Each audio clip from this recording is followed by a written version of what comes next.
I'm Matt Huff. I'm pastor at Portland Central Nazarene Church, where we run warming shelter in the winter and are working on building Agape Village. Awesome. Yeah. How's that going? It's going well. It's going well. We're getting closer and closer, slowly but surely. Mm-hmm. Yeah. Do we have an opening date? Are we to that We point? don't have an opening date. It's all volunteer done, so it's just kind of like when we get volunteers, we build. When we get materials, we build. So we don't have a set in stone date. It keeps moving. Cool. We hope to be open by the summer, but So you guys need hands and need wood we and need stuff? hands. We need our biggest need right now is probably windows, and then just help. People Okay. want to come work. Yeah. Awesome. Pretty simple softball question, but what was the motivation to make this happen? The church just started really seriously considering what it meant for us to fulfill the greatest commandment, to love God and love our neighbor, and what does that look like from the church's perspective. And so our neighbor quite literally are those that are sleeping in tents. And so we started trying to explore ways that we could love them in tangible ways. And anyway, and long story short, we ended up finding out about this village model, and we've got tons of property here, and they camp on our property anyway. So we thought, why not add some structure and some stability to that and some services so that we can actually start helping people get access the resources they need, or just find the structure they need so they can get back on their feet or get wherever they want to be, meet the goals they have in their life. And, yeah. The city's been pretty hands-off. I mean, we've been working with the city pretty closely the whole way, and we do have a permit that we're trying to get. The biggest issue with the permit right now is the permit fees, and we're trying to get the fees waived. It's about $10,000 in fees. Wow. And so we're working on getting those waived. If we don't, we're just going to have to raise the funds. That's the biggest hurdle we've run into. I mean, the city's said, yes, do it. Here's the hoops we want you to jump through to do it. And they haven't been drastic hoops, just expensive ones now. What do you get for that 10 grand? What do we get for that 10 grand? Permission? We get a campground permit. That's what it is. Wow. Yeah. There's another story. Yeah. Okay, interesting. Anything you've learned, any challenges along the way?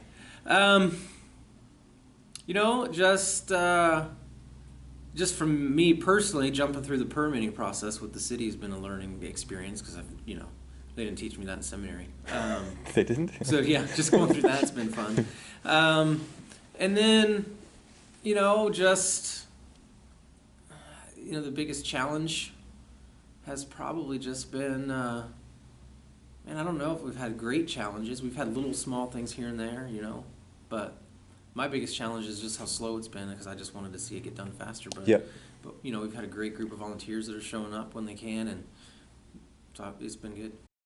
I feel like this kind of ministry is rarer than it should be. Do you have any insight on the challenges it takes for churches to do this kind of outreach? I think it's a scary outreach because of the unknown, and the demographic that you're reaching into is a pretty, if you don't feel like you have the adequate training or skill set to be able to meet the needs of, the severe addict or the mentally ill, it's pretty intimidating. Mm-hmm.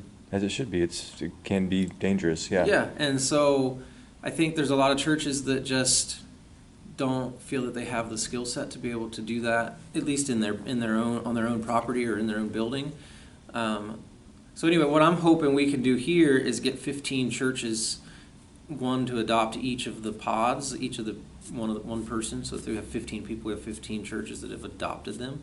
So they can kind of have a long distance relationship, so it's not necessarily right at their front door every day, but it still gives them a way to see this isn't as bad as we thought it was, and maybe we could do something like this. Mm-hmm. Maybe we could put a trailer in our parking lot, or maybe we could, not everybody, we have 11 acres, and so that's a unique situation. I don't think there are a ton of churches in Portland that have 11 acres that they can build a village on, but everybody has a parking lot that maybe they could put one or two in.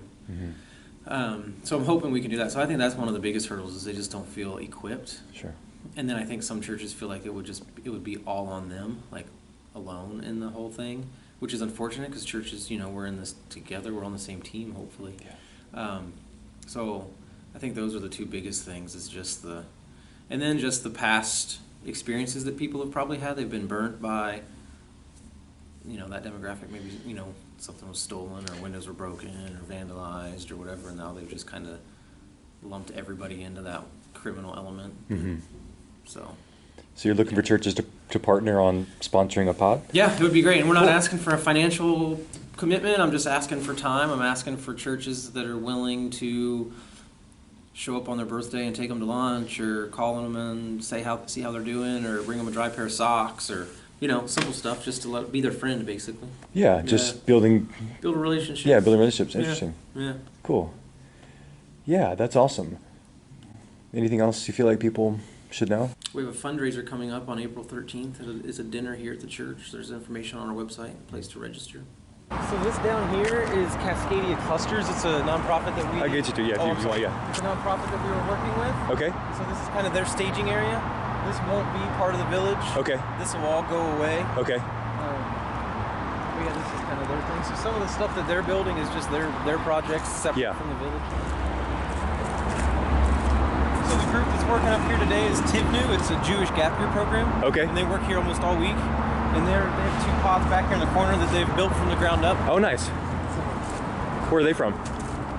They're here in Portland, and it's just some high school students that are just graduated. Okay. And they're just learning construction. And so the 2 with the raft, that's the 2 houses that they're building. Okay, cool. This is going to be just like an office space or a guest house or like security house. Somebody will be staffed 24 hours a day, kind of as a welcome. Have you connected with Right to Dream 2 at all? We've talked with somebody from there. They're one of my favorites in town. They're just, because I know them more than any of others, sure. But they're just brilliant, and they very, very much rules based and very much like kind of run by homeless, so they can be like, this is the standard. This is what we expect out of you. And and that's kind of, we didn't create anything from scratch. I stole rules, manuals and stuff from Dignity Village and from Opportunity Village in Eugene. Okay. We piecemealed all of it together, pulled from everybody else. There you go. That's if somebody else is doing it that's doing it well, I don't want to just say, well, I can do it different. Yeah, that's awesome. Copy what people are doing. So can you just run through kind of the rules or standards or what you expect out of people? So basically there's 5 rules. No violence, no theft, no drugs and alcohol.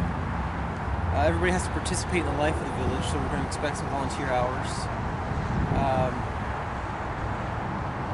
Man, you asked me, now I can't think of all 5 of them. That covers a lot. Yeah. Those are the basic ones. And I think there's no discrimination or something like that. Okay. Yeah. It's the same 5, I think, that Right to Dream 2 has, or the village has. Cool. Yeah. So there'll be 15. These are the 4 that we're currently working on building. The 2 down there, those are Tivnu. The greenhouse was donated. And then these 3 were built by Cascadia Clusters. And then these last 2 houses are being worked on and finished up by volunteers and Cascadia Clusters. Okay. And then these 2 platforms or bases that are over here, Liberty Bible Church in Vancouver is building 2 at their location. And then in May-ish, they'll bring them here and deliver them, and that'll be the end of the village. Okay, awesome. And then once we get all this mess cleaned up over here, that'll be where our community common area goes: kitchen, bathroom, showers. Mm-hmm. Nice. We'll go back there. Are you guys waiting list? Are we to that point yet, or are we? So we did take a bunch of applications, and we did get to a waiting list. But we're going to have to start over, I think, because that's been a while ago that we did that. So we'll probably start taking applications again once we have a more legit opening time. Yeah. And do you expect this to be permanent housing, or is this transitional housing, or how's that? Transitional. Okay. Yeah. There's no set in stone time frame of what that transition period looks like, just the idea that they're working towards a goal to transition onto something more permanent. Yeah. And any faith requirements? You have to be part of the church, or? No. Okay. No. And that also goes with volunteering. Yep, seeing you have your Jewish friends. To be a part of the church. We've Good. All kinds of religious folks from various religions come. Yeah. Cool. Yeah. That's awesome. And then the butte goes further up. So we own. Yeah. So we can walk up the road. Let's do it. Yeah, that'd be awesome. I want to see the full view. Yeah. Yeah, you guys, I've noticed this. I think everybody's seen this and wondered what's going on up here. Oh, yeah, driving by 205. Yeah. It stands out. Yeah, it really does. And you may not pull in to ask questions unless you're like, you know. And it's actually gotten us a few donations. We've had some good. construction guys drive by, what's going on, and Good. stuff, and then they send back up the material. Oh, awesome. Yeah. Tell me more about the dinner coming up. So it's April 13th. It's just going to be from 5 to 7. We'll do a tour, like an open house and a tour from 5 to 6. And then we'll have a dinner from 6 to 7. We'll share a little bit about the village and the vision. And we're hoping to have some of our partners here with represented. And we'll probably do some sort of cattle raise fundraiser thing. Our operating budget, I guess, right now is about $10,000 a year for utilities and insurance.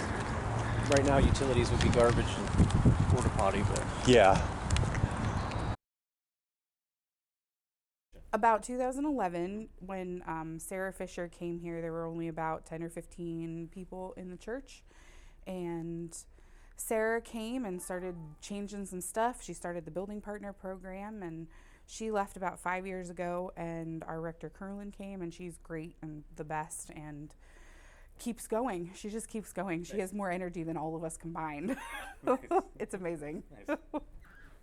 But that's the biggest challenge. I wish we had more space. And you wouldn't think I'd need that in a building this big, but because it's pretty big. But yeah, that's the biggest challenge. Cool. Serve more people. Yeah. We'd love to be able to do that. I would hate for it to be sitting empty with the space use crisis we have going on in this city right now, you know? Yeah, wow.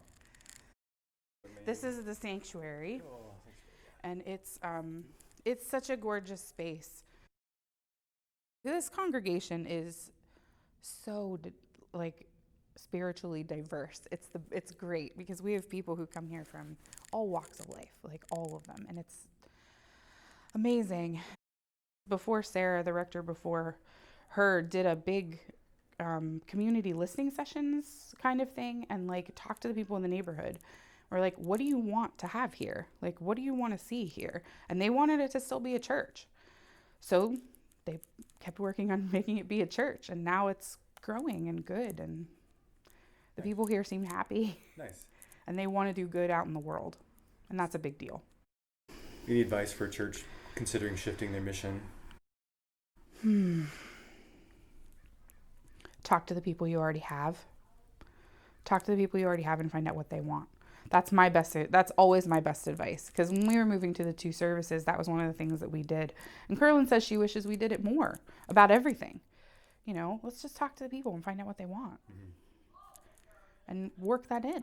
Yeah. Because if they're already here, then there's got to be a reason. That's my best suggestion. Cool. Thank you. My pleasure. Yeah, this is awesome.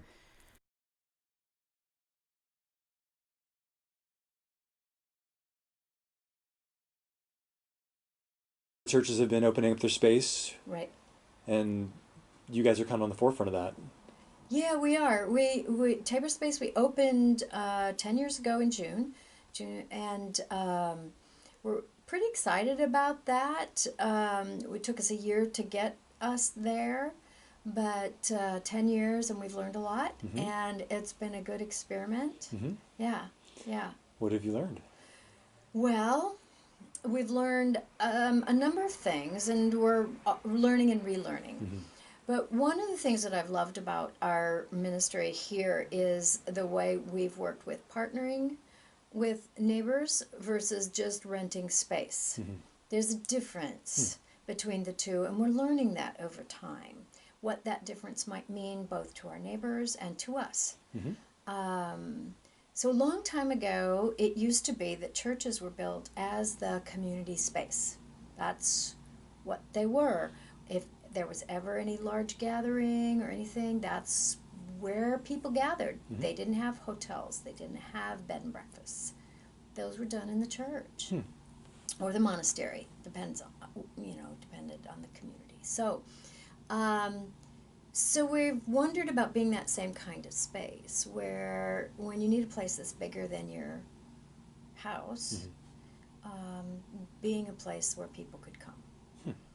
And that's worked really well for us, I think. All kinds of groups here.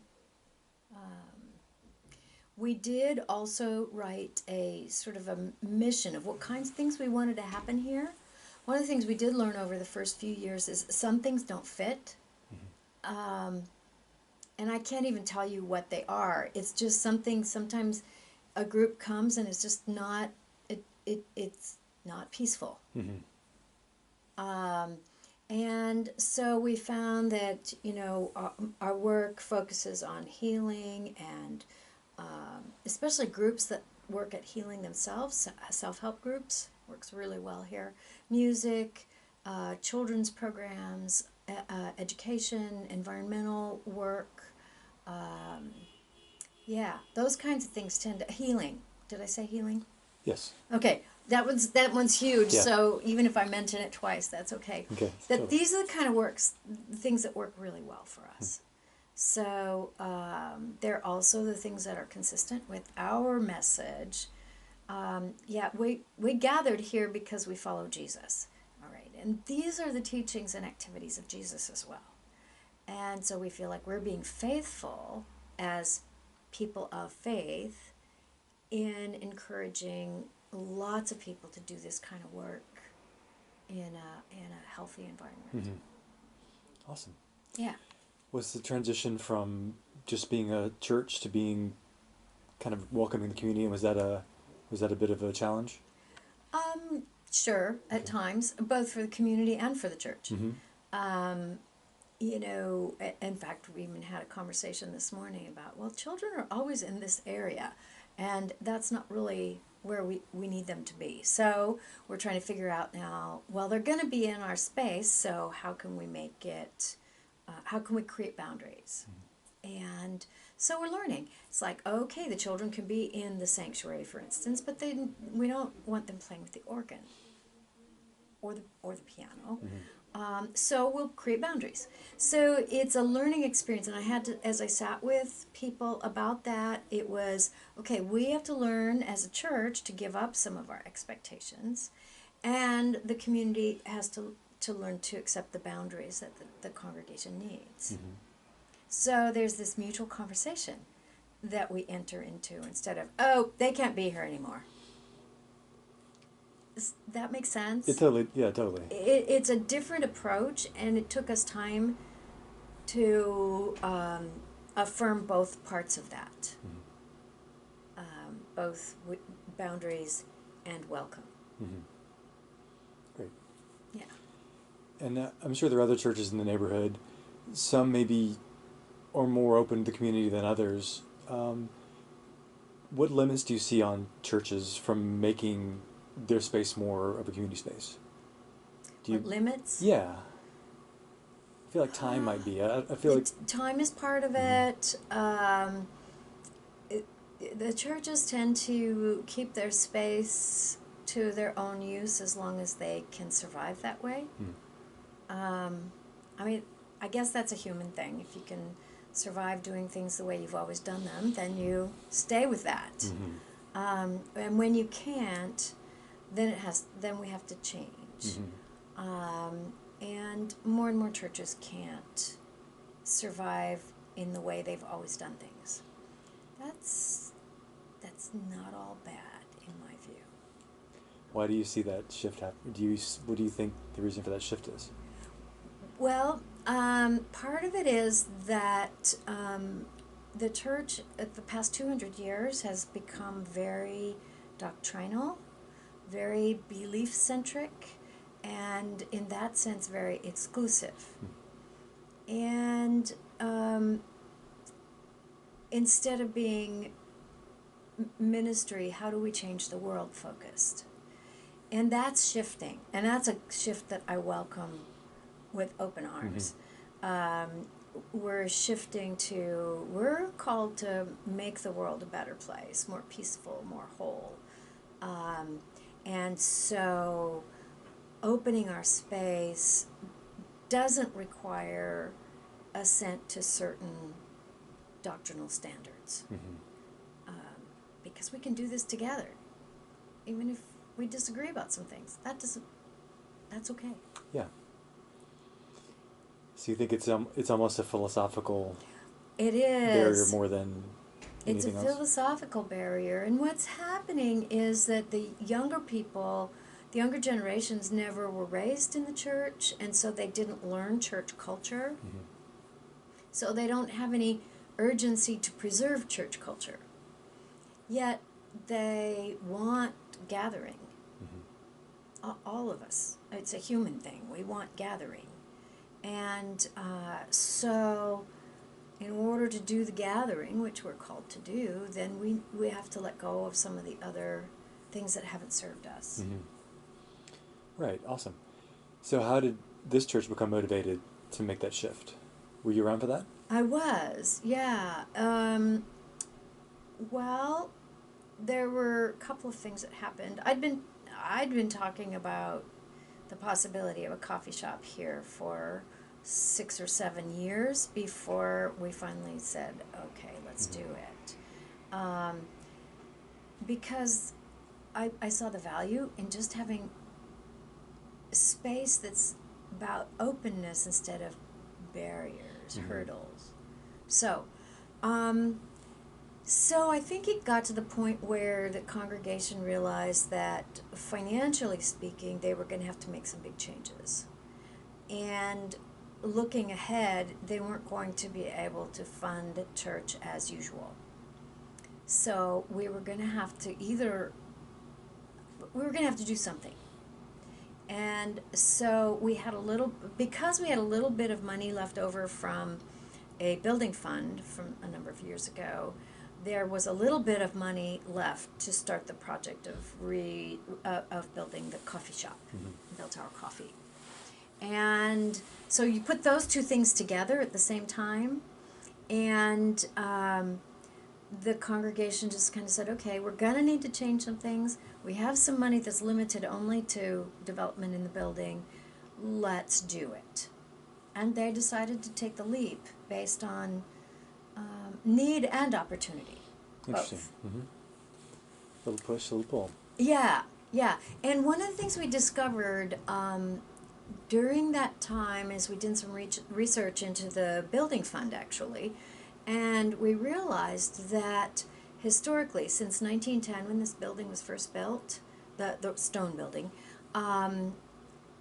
the church had always put in their fundraising materials that they are doing their both community and congregational fundraising in order to build a church and community space.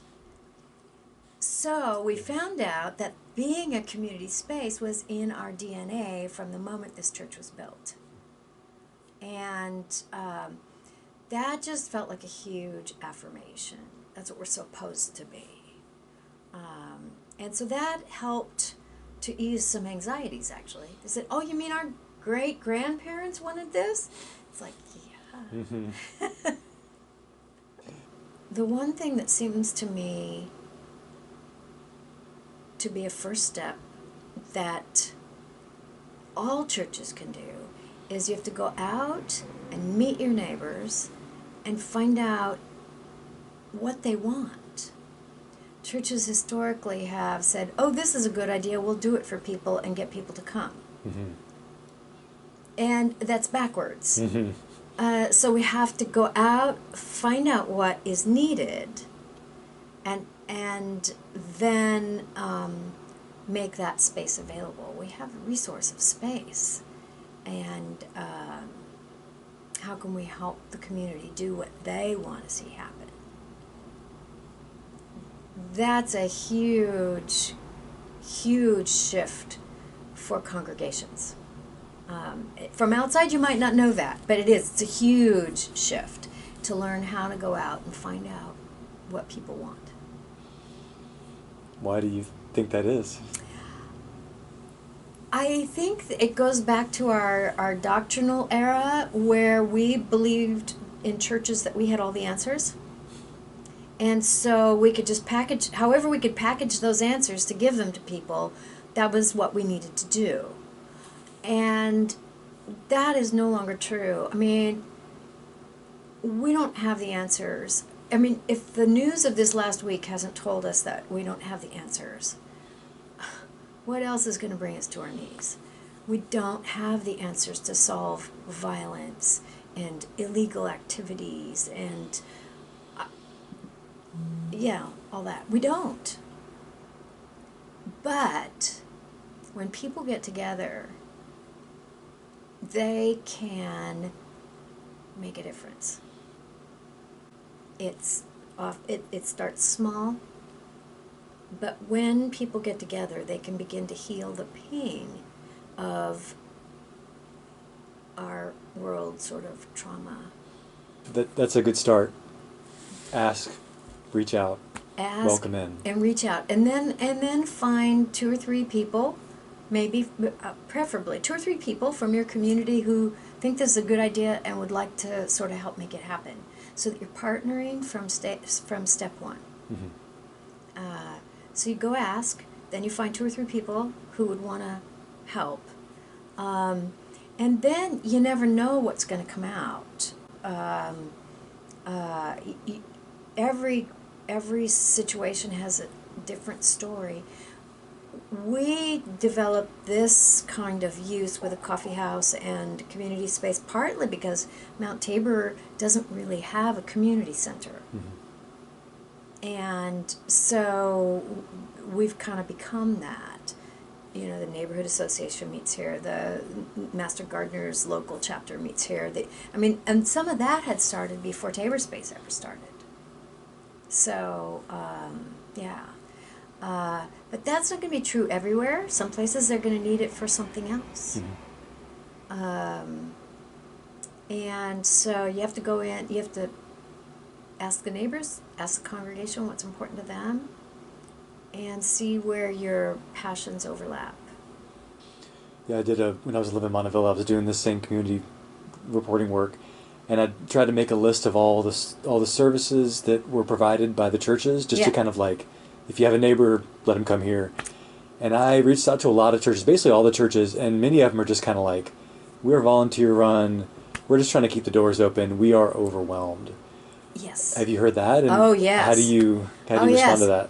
Well, it's true. We're just trying to keep the doors open. We're overwhelmed. We see the needs, but we haven't learned how to build those bridges to partner with others who can help us. Mm-hmm. And I think there's immense resource in our communities and much goodwill. And we just have to learn to partner with that. We get, what's the word? Anxious, desperate, depressed. You know, somewhere in that Venn diagram. Somewhere in there. And those things paralyze us. And so, I mean, I've even developed little, here's a card, here are 3 questions when you meet somebody on the street, here are 3 questions to ask them, you know, for groups. It's like, it depends on the group, but it opens doors instead of, and it gets us outside of our little circle of anxiety, depression, desperation. Mm-hmm. Old sanctuary. Oh, lights on for you. Cool. Yeah. Is that a pipe organ? Nice. A quiet neighborhood street in East Portland. Each house, each business, each organization has its own unique life, its own unique story. And even with the ability to reach the entire world in their pockets, many neighbors are choosing to focus their time and energy where they can have the most impact, their nearby community, their neighborhood. They're supporting neighborhood businesses and services, they're learning about their schools and community organizations, they're finding ways to get involved and take action. Village Portland was founded to spotlight localism and celebrate this important kind of community service. It's your village, let's explore it together.